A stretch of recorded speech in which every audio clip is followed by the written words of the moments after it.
I don't know if that is. Oh, wait, yeah, I do. That took me a minute. 300 or something like that. I forget what that voice is, though. Yeah, No, Claire, you don't get the 300 references. You didn't see Interstellar.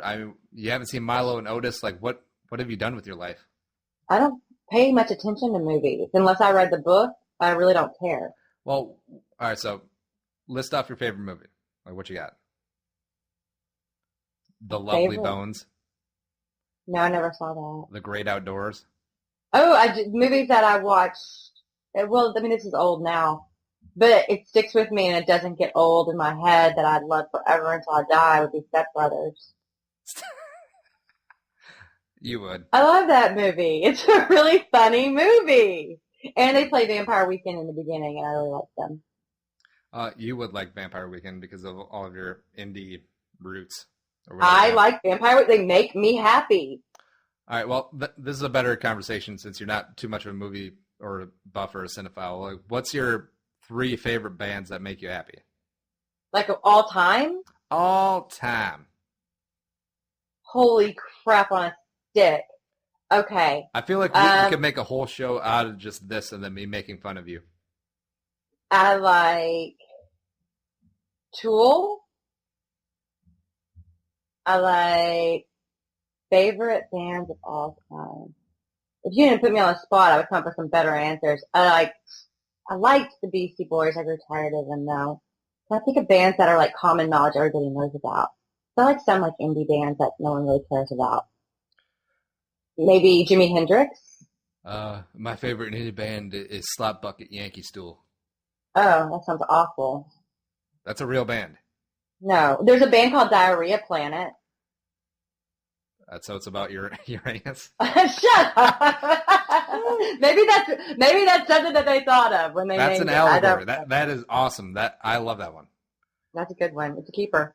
All right. So let's bring down the tenor since I don't want to go out in that Uranus note, but little heavier note is R.I.P. Orlando Thomas. He died at 42 this week. Long battle with ALS. He announced he had the disease in 2007. One of my favorite Vikings of the late 90s Vikings. Led the NFL in interceptions his rookie year with 9. And, yeah, it's just very sad. Yeah. Terrible, terrible situation. And way too young. Just like Orlando Thomas and the thousands others like him stricken with Lou Gehrig's disease is the reason that the ALS Ice Bucket Challenge wasn't stupid. Yeah. Well, did you see? Oh my gosh! I wish I had thought to get his name. There is a former player who has ALS now, and he got married, I think, shortly after he was diagnosed, and it's a story of him and his wife. And he did the Ice Bucket Challenge because it was one of the few things he could actually do with the disease to contribute. So, I don't know. I mean, that was kind of a nice story. Yeah, I vaguely remember that, too, except I don't remember the name. I know. It was like Paul something, and he had a little blonde, cute wife, and she was really sad because it was different and harder than she thought. It was just awful. Awful. But one of Orlando Thomas's sayings that he said to himself all the time was that every day is a holiday, and I think we would all be better off if we lived our lives like that. Don't you agree, Claire? That would be cool. I mean, if I didn't have to work and stuff, but I understand the sentiment. I guess if you're a football player doing what it is you love to do, every day kind of is a holiday. And so good for him for putting himself in that situation, and I'm sad that he's no longer with us. No, Claire, every day is a holiday because it's better than the alternative. And besides, you love work. You love your job. You love I do love my job. And travel peanuts and coughing at the airport. Well, I like going. I like being places, but getting places does suck. And there's no more Ebola scare, so that's got to. Is there not? Has that gone away? I don't know anything. No, the last doctor was released, but now another Ebola doctor is coming over. Yeah. Like coming from Africa or something? Yeah, but all right, so we brought the tenor way down. Every day is a holiday. Let's end up on that high note. It's better than the other notes that we're leaving off on. But we are part of the Late Night Sports Radio Network, latenightsportsradio.com. She is Claire Mullins. I am Andy Carlson. And yeah, listen to our podcast on demand. It doesn't have to be live. Just hit up our Spreaker app, latenightsportsradio.com, iTunes, YouTube, and all that good stuff. But have any last words, Claire?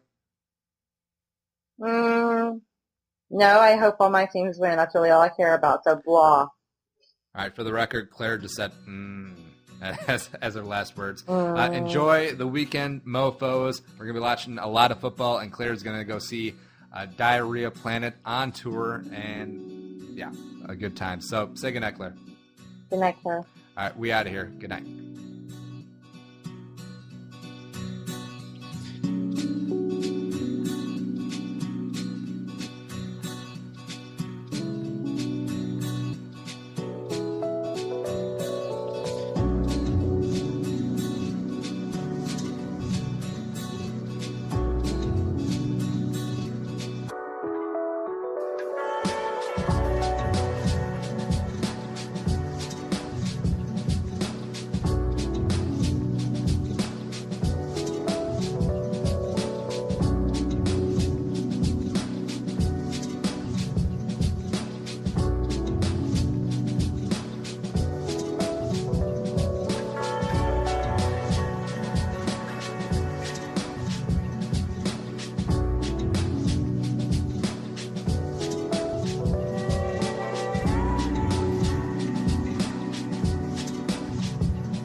The music was created and produced by Dee. To hear more of his tracks, check out soundcloud.com/Dee.